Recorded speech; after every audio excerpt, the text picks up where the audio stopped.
we have Dr. M.Selva Balan, Joint Director and Scientist E, Central Water and Power Research Station, Ministry of Jal Shakti, Government of India. Mr. Balan is working as a Joint Director Scientist and Head of Hydraulic Instrumentation and Canal Automation Division at CWPRS. He has done his BE and ME in Electronics and Communication Engineering from College of Engineering, Gundi, CEG, Anna University, Chennai. During 1993 and 1995 respectively, he has done his PhD in Machine Learning and Advanced Signal Processing for bathymetry survey data in Computer Science Engineering Department at Defense Institute of Advanced Technology, DIAT, a deemed university under Ministry of Defense. Over to you, Mr. Balan. Yeah, hi. Thank you very much. Could you hear me? Yes, yes, sir. I thank the organizers, the GCPIT, for inviting me as a very important topic in today's scenario. First, let me congratulate the award winners who has bagged the awards.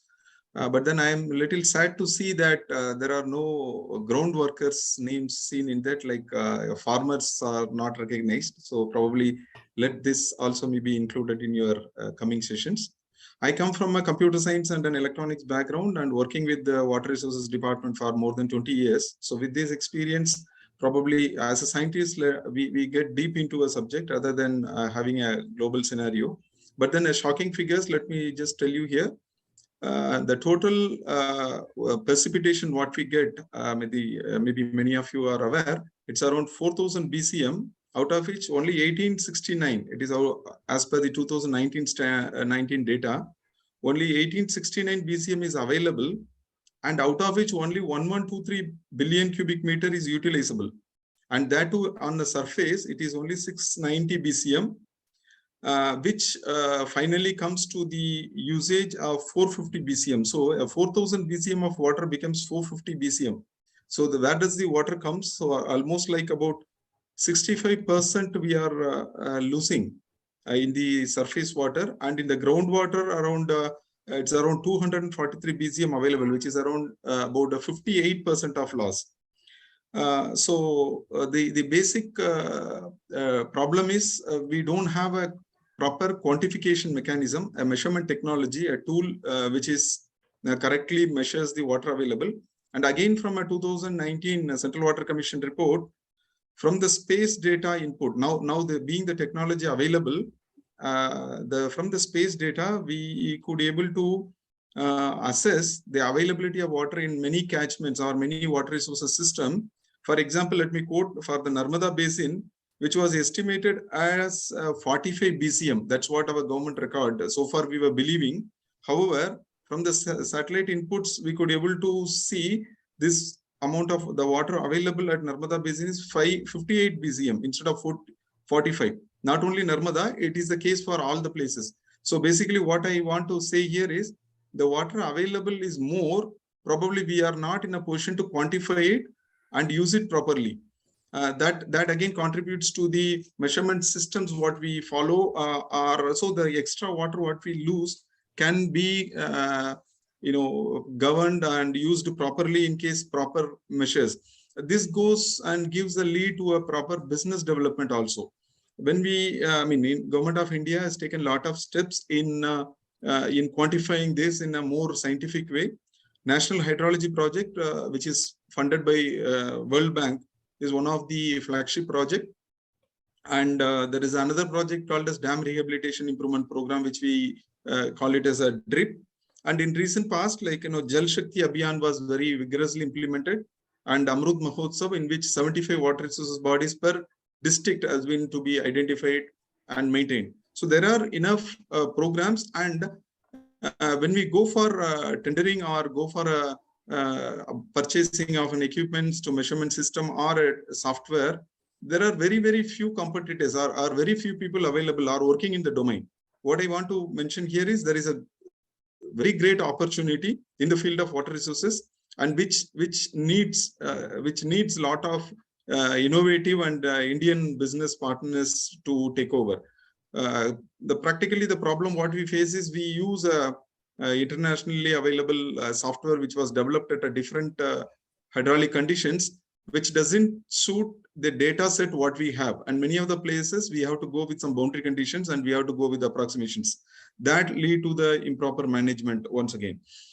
So not only, and per drop more crop is another flagship project which is now being addressed, and we have set up setting up a center at Kota, Rajasthan, where a farmer can able to go and understand excess watering also spoils the crop. So what is the crop-based irrigation management? So that is being emphasized and which is being accepted nowadays.